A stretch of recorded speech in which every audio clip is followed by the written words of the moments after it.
नमस्कार दोस्तों। हिंदी के इस वीडियो में आप सभी का स्वागत है।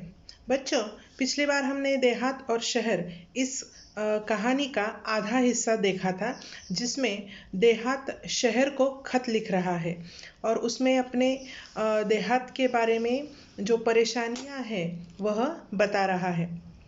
जैसे कि देहात में कैसे जनसंख्या बढ़ रही है, काम नहीं मिल रहा है, इसकी वजह से जो देहात के लोग हैं वह कैसे शहर जा रहे हैं। तो इस प्रकार से और इसकी वजह से देहात में कौन कौन सी परेशानियां हो रही है, इस बारे में उसने शहर को लिखा था। तो इस देहात के पत्र का जवाब अब शहर दे रहा है। आधा हिस्सा अब यह है कि शहर देहात को पत्र लिख रहा है। तो चलिए हम लोग देखते हैं वह पत्र।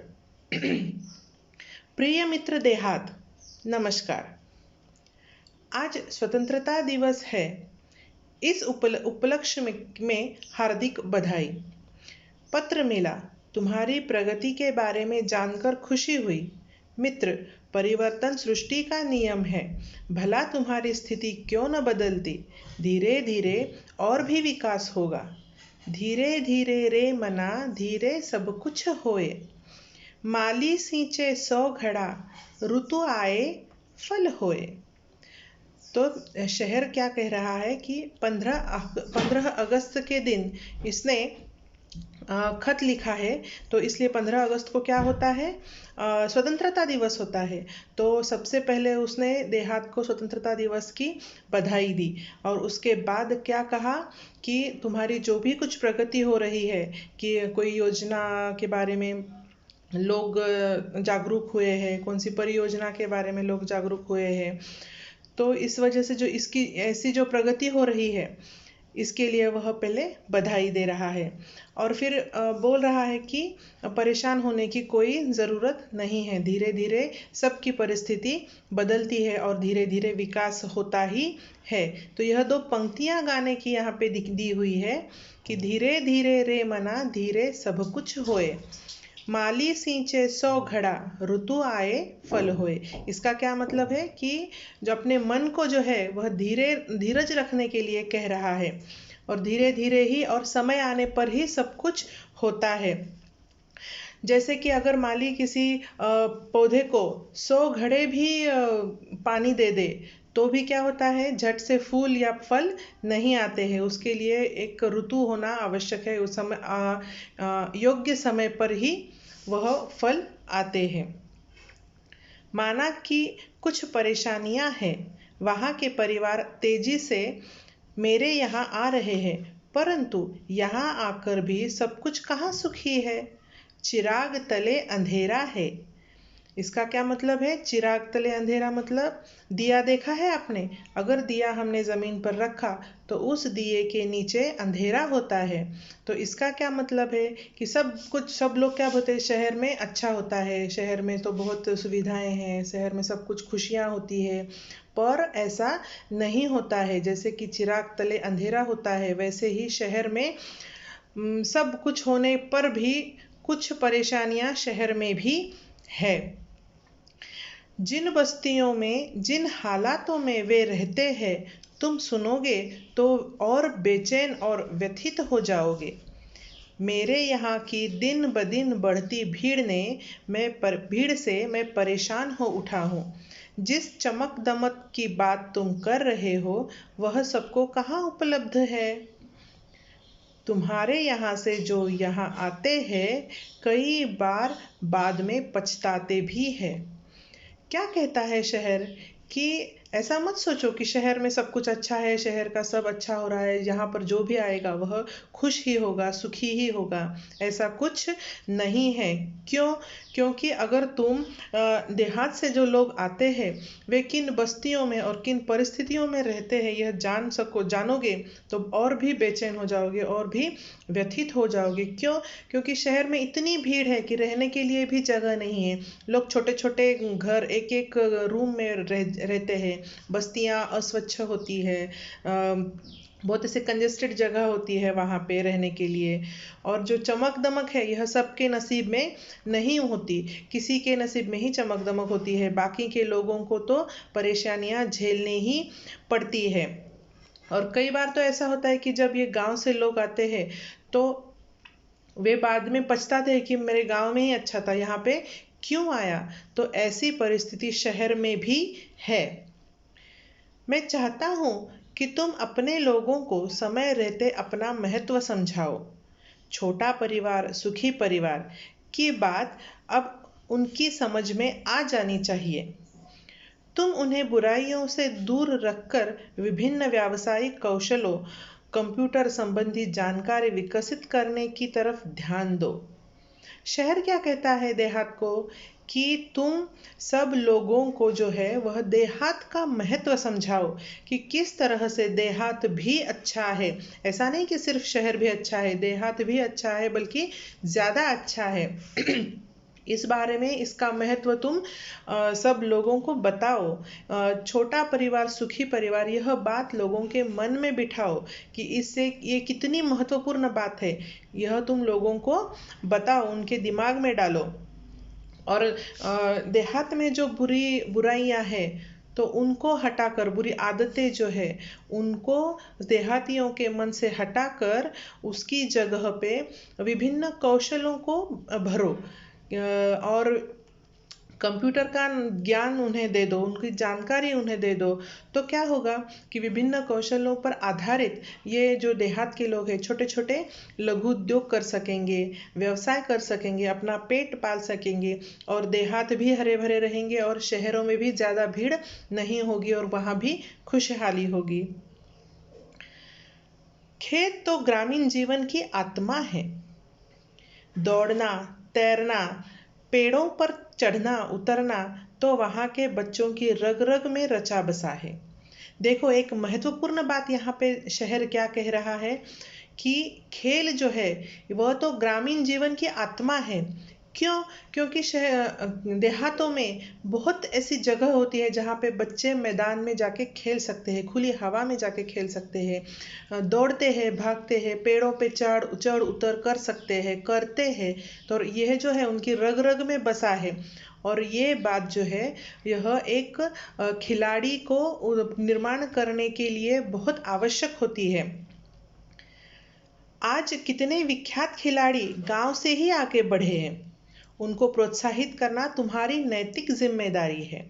देखिए, यह जो बहुत सारे खिलाड़ी आज अपने यहाँ है वे ज़्यादातर देहात से ही आए हैं। क्यों? क्योंकि देहात में यह खेलने के लिए जो सुयोग्य परिस्थिति होती है वह होती है, चाहिए वह देहात में होती है। इसलिए वहाँ पे खिलाड़ी के लिए बहुत योग्य या सुटेबल ऐसी परिस्थिति होती है। तो वहाँ पे उन लोगों को खेल के प्रति भी जागरूक करना चाहिए। खेल संबंधी मार्गदर्शन देकर हमारा देश अंतर्राष्ट्रीय स्तर पर प्रगति कर सकता है। और ऐसे जो बच्चे हैं या फिर लोग हैं उनको खेल के संबंधी प्रोत्साहित करके उनके बारे में, उस खेल के बारे में मार्गदर्शन करें तो वे बहुत आगे तक जा सकते हैं और अंतर्राष्ट्रीय स्तर पर अपना प्रतिनिधित्व कर सकते हैं। अपने गांव को एक परिवार समझकर उसे विकसित करने का प्रयत्न करना होगा। तुम्हारी और मेरी समस्या का मूल कारण दिनों दिन बढ़ती आबादी, अशिक्षा और गरीबी है। देखिए, यह जो बहुत ठोस ऐसी बात शहर ने की है, क्या कि अपने गांव को एक परिवार समझकर उनको विकसित करने का प्रयत्न करना होगा। और जो मूल समस्या है, देहात की हो या शहर की हो, दोनों की मूल समस्या क्या है कि दिनों दिन बढ़ती आबादी मतलब जनसंख्या जो है दिनों दिन बढ़ रही है। और उसके हिसाब से या उसके अनुसार जो है वह शिक्षा में उदासीनता है। लोग उतनी शिक्षा नहीं ले रहे हैं और उसकी वजह से क्या हो रहा है, गरीबी भी बढ़ रही है। तो यह 3 मूल कारण है, बढ़ती आबादी यानी कि जनसंख्या, और अशिक्षा और गरीबी, ये 3 चीज़ें ऐसी है जिसके कारण शहर में भी और देहात में भी बहुत सारी परेशानियां हो रही है। मेरे यहाँ लोग रोजगार की तलाश में आना कम कर दे। तुम गांव वालों को सहकारिता का महत्व समझाओ। शहर क्या कह रहा है कि तुम जो देहात से लोग रोजगार की तलाश में शहर आते हैं तो उनको उनकी संख्या कम होनी चाहिए। तो इसके लिए क्या करना चाहिए कि गांव में भी सहकारिता का महत्व समझाना चाहिए। यह सहकारिता मतलब क्या है कि दो सब मिलकर कुछ करे, एक दूसरे के सहकार्य से कुछ करे, ऐसा है। सहकारिता पर आधारित छोटे छोटे व्यवसाय तुम अपने यहाँ शुरू करवाओ ताकि कृषि आधारित अनेक लघु उद्योग, फलोद्योग उत्पादन, औषधीय वनस्पतियों की खेती, पशुपालन जैसे अनेक व्यवसाय शुरू किए जा सकते हैं। सहकारी अपने यहाँ देखो सहकारी शक्कर की फैक्ट्री होती है ना, शुगर फैक्ट्री, वे सहकारिता के तत्व पर आधारित है। इसका क्या मतलब है कि 2-4 लोग एक होकर वे लोग कुछ ऐसा उद्योग शुरू करें जिससे क्या होगा कि गांव में खेती, देहात में जो खेत होता है उस पर आधारित कुछ छोटे छोटे व्यवसाय शुरू कर दे, जैसे कि फलों का उत्पादन है या फिर औषधीय वनस्पतियों का उत्पादन है या फिर छोटे छोटे उद्योग है, पशुपालन है, तो दूध का उत्पादन है, दूध पर आधारित जो उत्पादन है उसका छोटा व्यवसाय हो सकता है। तो इस प्रकार से जो है छोटे छोटे उद्योग या लघु उद्योग या व्यवसाय वहाँ पे शुरू किए जा सकते हैं। और इसके लिए तुम सब लोगों को एक होना चाहिए और एक दूसरे की मदद से, सहकार्य से क्या करना चाहिए, ये काम शुरू करना चाहिए और इसका महत्व सब लोगों को समझाना चाहिए। अरे देहात भाई, कितने भाग्यशाली हो तुम कि तुम प्रदूषण मुक्त वातावरण में रहते हो। खुला खुला परिसर, न धुआं न वाहनों की चिल्लपों, हरे भरे पेड़, ये सब चीजें तुम्हारे पास है। शहर क्या कहता है देहात को कि तुम कितने भाग्यशाली हो। क्यों? क्योंकि तुम्हारे यहाँ प्रदूषण मुक्त वातावरण है। शहर में तो कितनी कारखाने होते हैं, उद्योग होते हैं या फिर वाहन होते हैं, उनकी वजह से जो है पूरा ये जो वातावरण है प्रदूषणमय हो जाता है। परंतु देहात में ऐसा कुछ नहीं है। वहाँ पर तो कितना प्रदूषण मुक्त है, खुली खुली हवा है, न धुआं है, न वाहनों की चिल्लपो आवाज है। चिल्लपो मतलब आवाज, आवाज नहीं है। हरे भरे पेड़ है, गांव में हर तरफ खेत खलिहान है। इसकी वजह से क्या है, सब अच्छा लगता है। वैसे शहर में तो नहीं है। रात में तारों भरा आसमान तो सवेरे उगते सूरज के दर्शन कितनी सहजता सरलता से हो जाते हैं। इसका क्या मतलब कि गांव में तो जब हम रात होती है तो सहज ही ऊपर आसमान में चांद सितारे दिख जाते हैं। किंतु शहर में तो ऐसा नहीं होता। एक तो बड़ी बड़ी बिल्डिंगें, इमारतें होती है, वहाँ से कहाँ आसमान दिखेगा, और अगर कुछ दिखा भी तो वहाँ पे बहुत सारा प्रदूषण होने के कारण आसमान भी ढंग से नहीं दिखाई देता। सुबह का सूरज तो देखना दुर्लभ ही है क्योंकि वहाँ पे क्षितिज दिखता ही नहीं है। सब इमारतें होती है, उनका जंगल होता है। वैसे गांव में नहीं होता है। गांव में तो पूरा मैदान होता है, खेत खलिहान होते हैं, तो उससे क्या होता है, उगता हुआ सूरज भी दिखता है, खुला आसमान दिखता है, चांद सितारे दिखते हैं। तो तुम कितने भाग्यशाली हो, ऐसा देहात को शहर कह रहा है। हम तो इमारतों के जंगल में बदल गए हैं। खुला आसमान, बड़ा मैदान हमारे लिए कितने अनमोल एवं दुर्लभ हो गए हैं, ये तुम नहीं समझ सकते। तुम्हारे तहसील और क्षेत्र के लोगों को चाहिए कि वे अपने क्षेत्र का सर्वांगीण विकास करने के लिए अपने जनप्रतिनिधियों का सहयोग ले।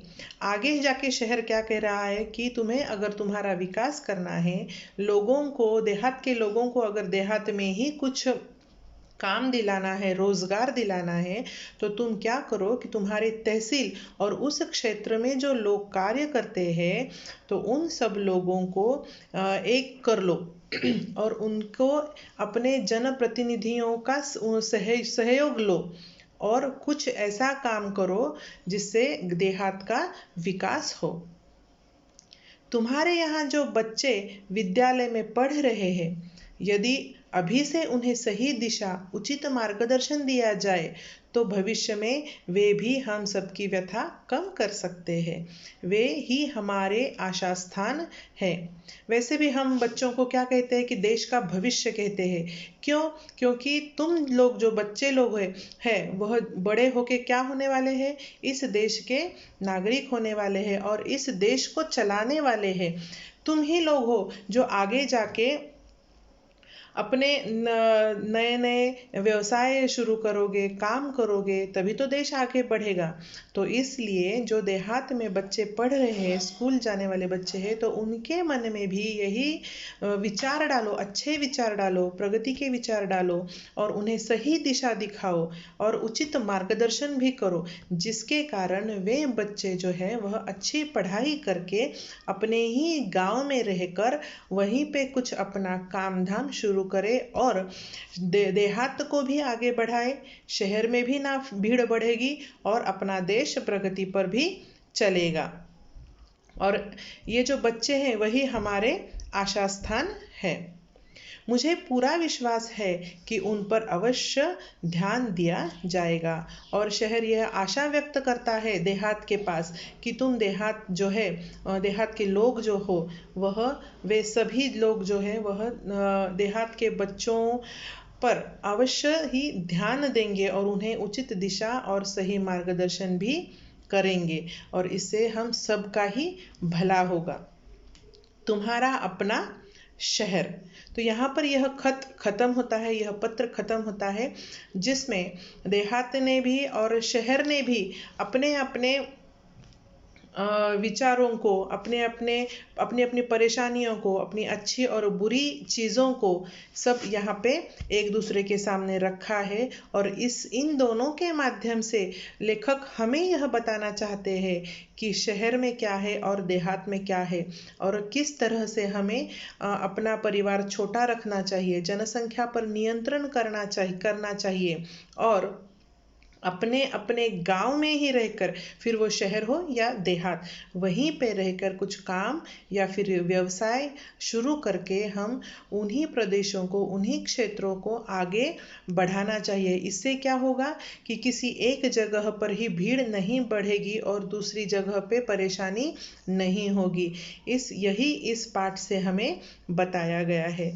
तो आशा है आप लोगों को यह पाठ समझ में आया होगा। यहाँ पर ये पाठ खत्म हो गया है। धन्यवाद।